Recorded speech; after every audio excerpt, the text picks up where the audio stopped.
연애를 할 때마다 항상 내가 더 좋아하는 쪽이 됩니다. 먼저 연락하고, 먼저 보고 싶어 하고, 먼저 맞춰주고, 먼저 감정을 쏟아냅니다. 그리고 상대방은 받는 쪽에 있습니다. 연락을 기다리는 쪽이 되고, 맞춰주는 걸 당연하게 받는 쪽이 됩니다. 이걸 반복하다 보면 어느 순간 이런 생각이 듭니다. 나는 왜 항상 이쪽인 걸까? 나는 왜 항상 더 좋아하는 쪽이 되는 걸까? 혹시 내가 부족한 건가? 아니면 내 주변 사람들이 다 나쁜 건가? 근데 둘 다 아닌 경우가 훨씬 많습니다. 이건 운이 나쁜 것도 아니고 상대방이 나쁜 사람이어서도 아닙니다. 항상 더 좋아하는 쪽이 되는 사람들한테는 공통된 패턴이 있습니다. 그 패턴을 모르면 상대방이 바뀌어도 똑같은 자리에 서게 됩니다. 첫 번째, 감정을 너무 빨리 드러냅니다. 좋아하는 마음이 생기면 그걸 숨기지 못합니다. 상대방이 좋다는 걸 행동으로 바로 표현합니다. 연락을 자주 하고, 작은 것에 크게 반응하고, 상대방의 일상에 적극적으로 관여하려 합니다. 이게 나쁜 게 아닙니다. 진심이고 솔직한 겁니다. 근데 이게 너무 빠르게 진행되면 문제가 생깁니다. 상대방 입장에서 생각해보면 내가 아직 이 사람에 대해 잘 모르는 상태인데 이 사람이 나한테 굉장한 감정을 이미 쏟아붓고 있습니다. 그러면 두 가지 반응이 나옵니다. 부담스럽거나 아니면 굳이 노력하지 않아도 되는 상황이 되거나 둘 다 결국 같은 결과를 만들어냅니다. 상대방이 이 사람은 이미 나한테 빠졌으니 내가 딱히 노력하지 않아도 된다는 걸 무의식적으로 학습하게 되는 겁니다. 그리고 그 순간부터 관계의 온도 차이가 생깁니다. 한쪽은 뜨겁고 한쪽은 미지근한 상태가 됩니다. 감정을 빨리 드러내는 사람들의 특징이 있습니다. 설레면 그 설렘을 그대로 행동으로 옮깁니다. 감정과 행동 사이에 간격이 없습니다. 좋으면 좋다고 바로 표현하고, 보고 싶으면 보고 싶다고 바로 말합니다. 이 솔직함이 이 사람의 매력이기도 합니다. 근데 연애 초기에는 이 간격 없는 표현이 오히려 균형을 무너뜨립니다. 두 번째, 상대방의 감정 상태에 지나치게 민감합니다. 상대방이 답장을 늦게 하면 뭔가 잘못된 건지 걱정합니다. 상대방이 좀 무뚝뚝하게 굴면 내가 뭔가 실수한 건지 돌아봅니다. 상대방의 기분이 안 좋아 보이면 자신이 원인인 건지 확인하려 합니다. 이 패턴이 반복되면 어떻게 되냐면 상대방의 감정이 이 사람의 감정을 결정하기 시작합니다. 상대방이 좋으면 나도 좋고 상대방이 안 좋으면 나도 불안해집니다. 이걸 감정이입이 뛰어나다고 볼 수도 있습니다. 근데 연애에서 이게 지나쳐지면 자신의 감정 중심이 사라지고 상대방이 그 중심이 됩니다. 상대방이 자신의 감정의 중심이 되면 상대방의 반응 하나하나에 흔들리게 됩니다. 답장이 늦으면 불안하고, 답장이 빠르면 안도하고, 조금 차갑게 굴면 자책하고, 잘 대해주면 행복해집니다. 이렇게 되면 자신의 감정이 상대방한테 종속됩니다. 그리고 그 종속이 상대방한테도 느껴지기 시작합니다. 이 사람이 나한테 너무 의존하고 있구나 하는 게 느껴지기 시작합니다. 그러면 상대방은 이 관계에서 조금씩 부담을 느끼기 시작합니다. 세 번째, 거절을 두려워합니다. 상대방이 불편할까봐 하고 싶은 말을 못합니다. 싫은 게 있어도 싫다고 못합니다. 불편한 게 있어도 괜찮은 척합니다. 상대방이 원하는 걸 들어주지 못할까봐 두려워합니다. 이 사람들이 이렇게 하는 이유가 있습니다. 거절하거나 불편함을 표현했을 때 상대방이 떠날까봐 두려운 겁니다. 이 관계가 깨질까봐 두려운 겁니다. 근데 이 두려움이 역설적인 결과를 만들어냅니다. 거절을 못하고 다 받아주는 사람은 상대방한테 만만한 사람이 됩니다. 어떻게 해도 이 사람은 다 받아준다는 걸 상대방이 알게 됩니다. 그러면 이 관계에서 긴장감이 사라집니다. 긴장감이 사라지면 설렘도 사라집니다. 상대방 입장에서 이 사람은 잃을 것이 없는 관계가 됩니다. 잃을 것이 없는 관계는 소중하게 다뤄지지 않습니다. 거절을 두려워하는 사람들은 항상 을의 자리에 서게 됩니다. 상대방이 원하는 대로 맞춰주는 쪽이 되기 때문입니다. 그리고 그 자리가 불편하면서도 벗어나지를 못합니다. 벗어나려고 하면 관계가 깨질 것 같은 두려움이 다시 올라오기 때문입니다. 네 번째, 사랑받는 것보다 사랑하는 것에 더 익숙합니다. 이 사람들은 주는 것에 익숙합니다. 챙겨주고, 맞춰주고, 신경 써주는 역할을 자연스럽게 맡습니다. 근데 받는 것에는 어색함을 느낍니다. 상대방이 뭔가를 해주려고 하면 괜찮다고 합니다. 상대방이 신경을 써주려고 하면 미안하다고 합니다. 상대방이 자신을 챙겨주려는 걸 자꾸 막습니다. 이게 겸손이나 배려처럼 보일 수 있습니다. 근데 실제로는 받는 것에 대한 불편함입니다. 누군가한테 뭔가를 받으면 그게 빚처럼 느껴집니다. 갚아야 한다는 압박이 생깁니다. 그래서 애초에 받지 않으려 합니다. 이 패턴이 어디서 오는지를 보면 대부분 어릴 때부터 주는 역할에 길들여진 경우가 많습니다. 가족 안에서 누군가를 챙기는 역할을 맡아왔거나 내 감정보다 주변 사람의 감정을 먼저 살피는 게 자연스러운 환경에서 자랐거나 그렇게 자란 사람들한테는 주는 게 당연하고 받는 게 어색합니다. 그리고 이 패턴이 연애에서도 그대로 반복됩니다. 사랑하는 것에만 익숙하고 사랑받는 것에 어색한 사람은 관계에서 자연스럽게 더 많이 주는 쪽이 됩니다.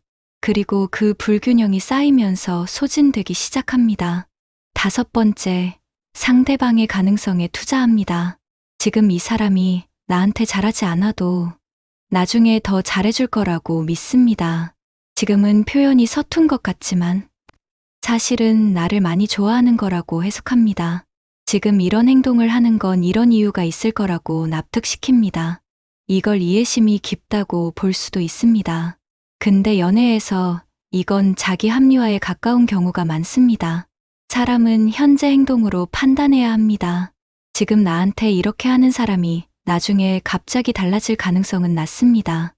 근데 더 좋아하는 쪽이 되는 사람들은 지금보다 나중에 기대를 겁니다. 나중에 언젠가는 이 사람이 내 마음을 알아줄 거라고 기다립니다. 이 기다림이 길어질수록 더 깊이 빠져듭니다. 기다린 시간만큼 이 관계에 투자한 게 쌀이기 때문입니다. 그 투자를 포기하기가 점점 더 어려워집니다. 이걸 매몰 비용의 함정이라고 합니다. 이미 쏟아부은 것들이 아까워서 빠져나오지 못하는 겁니다. 여섯 번째, 혼자 있는 것을 불편하게 느낍니다. 항상 더 좋아하는 쪽이 되는 사람들 중에 연애가 없는 기간을 굉장히 힘들어하는 경우가 많습니다. 혼자 있으면 뭔가 채워지지 않는 느낌이 듭니다. 그 공백을 채우기 위해 누군가를 찾게 됩니다. 그리고 그 상태에서 새로운 사람을 만나면 상대방이 그 공백을 채워주는 존재가 됩니다. 상대방을 좋아하는 건지 상대방이 채워주는 감각이 좋은 건지 구분이 안 됩니다. 근데 느껴지는 감정이 너무 강하니까 이 사람을 정말 좋아하는 거라고 생각합니다. 이 상태에서 시작하는 연애는 처음부터 균형이 안 맞습니다. 상대방은 그냥 새로운 사람을 만나는 건데 이쪽은 공백을 채워줄 사람을 만나는 겁니다. 그 차이가 감정의 온도 차이를 만들어냅니다. 혼자 있는 것에 익숙하지 않은 사람은 관계에서 상대방한테 지나치게 의존하게 됩니다. 그 의존이 상대방을 부담스럽게 만들고 부담을 느낀 상대방이 거리를 두면 더 불안해지면서 더 매달리게 됩니다. 이 악순환이 반복됩니다. 일곱 번째, 자신의 가치를 상대방의 반응으로 측정합니다. 상대방이 잘 대해주면 스스로가 가치 있게 느껴집니다. 상대방이 무뚝뚝하게 굴면 내가 부족한 건지 불안해집니다. 상대방이 다른 사람한테 관심을 보이면 내가 모자란 건지 비교하게 됩니다. 자신의 가치를 상대방의 반응에서 찾는 사람은 상대방의 눈치를 볼 수밖에 없습니다. 상대방이 좋아해줘야 자신이 괜찮은 사람이라는 확인이 되기 때문입니다. 이런 사람한테 상대방이 조금 차갑게 굴면 그게 굉장히 크게 다가옵니다. 그 차가움이 자신에 대한 부정처럼 느껴지기 때문입니다. 그래서 그 차가움을 없애려고 더 노력합니다. 더 맞춰주고 더 잘해주려고 합니다. 근데 이 노력이 상대방한테는 다르게 보입니다. 이 사람이 나한테 굉장히 필요로 하는구나. 이 사람은 내가 어떻게 하든 여기 있겠구나. 이렇게 읽힙니다. 그러면 상대방이 이 관계에서 더 편안해집니다. 노력하지 않아도 되는 편안함이요. 그 편안함이 온도 차이를 더 크게 만듭니다. 이 모든 공통점들을 보면 결국 하나로 연결됩니다. 자신에 대한 믿음이 부족하다는 겁니다. 내가 그냥 있어도 상대방이 나를 좋아해 줄 거라는 믿음이 없습니다. 그래서 노력으로 그 믿음을 만들어내려 합니다. 더 잘해주고, 더 맞춰주고, 더 챙겨주면 상대방이 나를 좋아해 줄 거라고 생각합니다. 근데 이 방식이 역설적으로 더 좋아하는 쪽을 고착시킵니다. 내가 노력해야 유지되는 관계라는 구조를 스스로 만들어내기 때문입니다. 자신에 대한 믿음이 있는 사람은 다르게 행동합니다. 감정이 생겨도 조금 기다립니다. 상대방의 반응에 흔들리지 않습니다. 싫은 건 싫다고 하고 불편한 건 불편하다고 합니다. 상대방이 맞춰오게 두는 시간도 만들 줄 압니다. 이게 차갑게 구는 게 아닙니다. 자신이 그 관계에서 동등한 위치에 있다는 걸 아는 겁니다. 항상 더 좋아하는 쪽이 되어온 사람들이 가장 많이 듣는 말이 있습니다. 내가 너무 잘해줘서 내가 편해졌어. 내가 다 받아줘서 내가 함부로 하게 된 것 같아. 이 말이 얼마나 억울한지 모릅니다. 잘해줬는데 그게 오히려 역효과가 됐다는 말이니까요. 근데 이게 현실입니다. 사람은 쉽게 얻은 것에 가치를 낮게 둡니다. 항상 거기 있는 사람은 당연하게 느껴집니다. 당연하게 느껴지는 사람은 소중하게 다뤄지지 않습니다. 이게 냉정하게 들릴 수 있습니다. 근데 이걸 알아야 뭔가가 바뀝니다. 변화는 상대방을 덜 좋아하는 척 연기하는 것에서 오지 않습니다. 자신을 진짜로 좋아하기 시작하는 것에서 옵니다. 자신을 좋아하는 사람은 자연스럽게 달라집니다. 자신의 감정을 너무 빨리 다 드러내지 않아도 됩니다. 왜냐하면 자신이 충분히 괜찮은 사람이라는 걸 알기 때문입니다. 굳이 빨리 증명하려 하지 않아도 됩니다. 상대방의 반응에 흔들리지 않아도 됩니다. 자신의 가치가 상대방의 반응으로 결정되지 않기 때문입니다. 싫은 건 싫다고 할 수 있습니다. 그 표현이 관계를 망가뜨릴 거라는 두려움이 줄어들기 때문입니다. 이 변화는 하루아침에 오지 않습니다. 오랫동안 이 패턴을 반복해온 사람들한테 자신을 먼저 좋아하라는 말은 너무 막연하게 들릴 수 있습니다. 근데 구체적으로 시작할 수 있는 지점이 있습니다. 연애 밖에서 자신이 충분히 괜찮은 사람이라는 걸 확인할 수 있는 것들을 만드는 겁니다. 자신이 잘하는 거, 자신이 좋아하는 거, 자신이 가치 있다고 느껴지는 활동들, 이것들이 쌓이면 연애에서 상대방의 반응에 덜 흔들리게 됩니다. 왜냐하면 연애 말고도 자신이 괜찮다는 증거가 생기기 때문입니다. 항상 더 좋아하는 쪽이 되어온 사람들은 대부분 굉장히 따뜻하고 진심이 있는 사람들입니다. 그 따뜻함과 진심은 정말 좋은 자질입니다. 근데 그게 자신을 갈아넣는 방식으로 표현될 때 문제가 됩니다. 그 따뜻함을 자신한테도 쓰는 것. 그게 이 패턴에서 벗어나는 시작입니다. 상대방한테 쏟던 그 에너지의 일부를 자신한테 돌리는 것. 그게 균형을 바꿉니다. 그리고 그 균형이 바뀌면 연애도 달라집니다. 더 이상 항상 더 좋아하는 쪽이 아니라 서로 비슷하게 좋아하는 관계가 가능해집니다. 그게 억지로 만들어내는 게 아니라 자신을 제대로 알고 대하기 시작하면 자연스럽게 따라오는 겁니다. 항상 더 좋아하는 쪽이 되는 사람들이 겪는 가장 고통스러운 순간이 있습니다. 자신이 그렇게 많이 좋아했던 사람이 자신을 떠나고 나서 금방 다른 사람을 만나는 걸 보는 순간입니다. 그걸 보면서 이런 생각이 듭니다. 내가 부족해서 떠난 건가? 내가 모자라서 저 사람한테 선택받지 못한 건가? 내가 더 잘해줬어야 했나? 근데 대부분 그게 아닙니다. 상대방이 쉽게 다른 사람을 만날 수 있는 건 이 관계에서 너무 편했기 때문입니다. 아무 노력 없이도 다 받아줬으니까요. 그 편안함이 이 사람한테 아무런 상처도 남기지 않은 겁니다. 반면 더 좋아했던 쪽은 한참을 힘들어합니다. 그 차이가 너무 억울하게 느껴집니다. 내가 더 많이 줬는데 내가 더 많이 힘든 겁니다. 이게 이 패턴의 가장 잔인한 부분입니다. 더 많이 쏟을수록 더 많이 잃게 됩니다. 이걸 경험하고 나서 많은 사람들이 두 가지 방향으로 갑니다. 하나는 다시는 이렇게 좋아하지 말자고 마음을 닫아버리는 겁니다. 다음 관계에서는 절대 먼저 표현하지 않겠다고, 절대 맞춰주지 않겠다고, 차갑게 굴어서 내가 상처받지 않겠다고 결심합니다. 근데 이 방식은 오래가지 않습니다. 억지로 차갑게 구는 건 자신의 본성을 거스르는 겁니다. 그리고 그 억지스러움이 상대방한테도 느껴집니다. 진심이 없는 게 티가 납니다.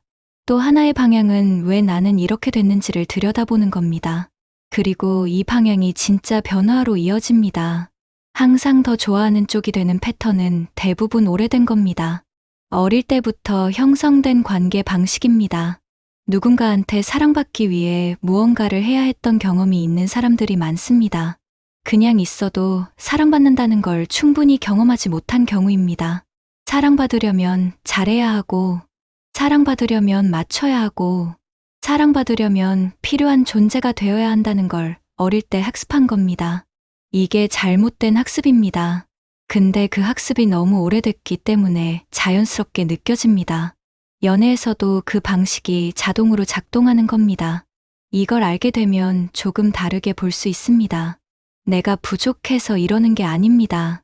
오래된 패턴이 반복되고 있는 겁니다. 그리고 패턴은 바꿀 수 있습니다. 패턴을 바꾸는 첫걸음은 의식하는 겁니다.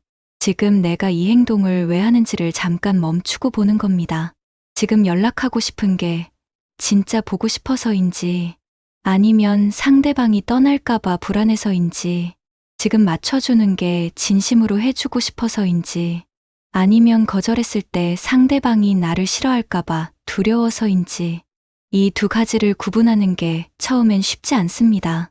근데 반복해서 들여다보면 점점 선명해집니다. 두려움에서 나오는 행동과 진심에서 나오는 행동은 다릅니다.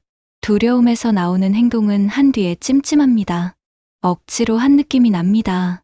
근데 진심에서 나오는 행동은 한 뒤에 후련합니다. 결과와 상관없이 괜찮습니다. 두려움에서 나오는 행동을 줄여가는 것, 그게 이 패턴에서 벗어나는 과정입니다. 상대방이 답장을 늦게 해도 그게 나 때문인지 확인하려는 충동을 한번 참아보는 겁니다. 상대방이 차갑게 굴어도 내가 뭘 잘못한 건지 찾으려는 충동을 한번 참아보는 겁니다. 이게 무관심하게 구는 게 아닙니다. 상대방의 반응이 항상 나 때문이 아닐 수 있다는 걸 조금씩 받아들이는 겁니다. 그 연습이 쌓이면 상대방의 반응에 덜 흔들리게 됩니다. 그리고 덜 흔들리는 사람은 상대방 눈에 다르게 보입니다. 여유가 있어 보입니다. 자신이 있어 보입니다. 그게 인위적인 밀당이 아니라 자신의 감정을 좀 더 자신이 주도하게 된 겁니다. 항상 더 좋아하는 쪽이 된다는 게 꼭 나쁜 것만은 아닙니다. 그 사람들이 가진 따뜻함과 진심은 진짜입니다. 그 감정의 깊이는 아무나 가지는 게 아닙니다. 근데 그 따뜻함이 자신을 소진시키는 방향으로만 흐를 때 문제가 됩니다. 그 따뜻함이 자신한테도 향할 때 비로소 균형 잡힌 관계가 가능해집니다. 상대방을 위해 쏟던 에너지의 일부를 자신한테 돌리는 것, 그게 이 패턴이 바뀌는 시작점입니다. 그리고 그 시작점에 서는 것, 지금 이 글을 읽으면서 공감했다면 이미 그 시작점에 서 있는 겁니다. 항상 더 좋아하는 쪽이 되어온 사람들이 새로운 사람을 만날 때 무의식적으로 더 좋아하게 될 사람을 고르는 경우도 있습니다. 이게 무슨 말이냐면 자신한테 딱 좋은 만큼 돌려주는 사람보다 약간 차갑거나 약간 불확실한 사람한테 더 끌린다는 겁니다. 상대방이 완전히 자신을 좋아한다는 게 확실해지면 오히려 설레지 않습니다. 근데 상대방이 나를 좋아하는 건지 아닌지 모르는 상태에서 더 강한 감정이 생깁니다. 이게 도파민 반응이기도 하지만 더 깊이 들어가면 익숙함의 문제이기도 합니다. 어릴 때부터 사랑을 얻기 위해 노력해야 했던 사람들은 노력해야 하는 상황이 오히려 자연스럽게 느껴집니다. 쉽게 사랑받는 상황이 어색합니다. 그래서 무의식적으로 노력해야 하는 상황을 만드는 상대방을 선택하게 됩니다. 그리고 그 상대방과의 관계에서 또 더 좋아하는 쪽이 됩니다. 이 패턴을 끊으려면 좋아하는 사람의 유형 자체를 돌아볼 필요가 있습니다. 나한테 잘 대해주는 사람한테 왜 설레지 않는지, 나한테 불확실한 사람한테 왜 더 끌리는지, 이 질문에 솔직하게 답할 수 있으면 자신이 어떤 패턴 안에 있는지가 보이기 시작합니다. 나한테 잘해주는 사람을 만났을 때 그 사람이 별로라서 설레지 않는 게 아닐 수 있습니다. 익숙하지 않은 방식의 사랑이라 어색한 겁니다. 그 어색함을 매력이 없는 거라고 착각하는 겁니다. 이 차이를 알게 되면 선택이 달라질 수 있습니다. 불확실함에 끌리는 감각을 경계하게 됩니다. 나한테 분명하게 좋아한다는 걸 보여주는 사람을 설레지 않는다고 빠르게 판단하는 걸 한 번 더 생각하게 됩니다. 항상 더 좋아하는 쪽이 되는 사람들이 한 번쯤 해봐야 할 게 있습니다. 자신이 받고 싶은 것들을 구체적으로 적어보는 겁니다. 연애에서 상대방한테 바라는 것들, 그 사람이 해줬으면 하는 것들, 이런 걸 받으면 행복하겠다 싶은 것들, 이걸 적다 보면 자신이 원하는 게 뭔지가 선명해집니다. 그리고 그게 선명해지면 그걸 줄 수 있는 사람인지 아닌지를 보게 됩니다. 지금처럼 그냥 끌리는 대로 가는 게 아니라 자신이 원하는 걸 줄 수 있는 사람을 보게 됩니다. 자신이 뭘 원하는지 아는 사람은 그걸 모르는 사람보다 더 나은 선택을 합니다. 그리고 더 나은 선택이 쌓이면 더 이상 항상 더 좋아하는 쪽이 아닌 관계가 가능해집니다. 이게 냉정하게 계산해서 연애하라는 말이 아닙니다. 자신을 제대로 알고 연애하라는 말입니다. 자신이 뭘 원하는지 알고, 자신이 어떤 패턴을 반복하고 있는지 알고, 그 알을 바탕으로 선택하는 겁니다. 항상 더 좋아하는 쪽이 됐던 시간들이 다 헛된 게 아닙니다. 그 시간들이 자신이 얼마나 깊이 사랑할 수 있는 사람인지를 보여줬습니다. 이제 그 깊이를 아는 사람이 그 깊이를 받을 자격도 있다는 걸 알면 됩니다. 결국 이 모든 이야기의 핵심은 하나입니다. 자신이 이미 충분히 괜찮은 사람이라는 걸 연애 밖에서 먼저 아는 것. 그걸 알고 나서 시작하는 연애는 다릅니다. 증명하려 하지 않습니다. 잃을까봐 두려워하지 않습니다. 상대방의 반응으로 자신을 재지 않습니다. 그냥 이 사람이 좋고, 이 사람과 함께하는 게 좋고, 이 사람도 나를 좋아한다는 게 자연스러운 관계. 그게 가능합니다. 그리고 그 시작은 지금 여기서 할 수 있습니다.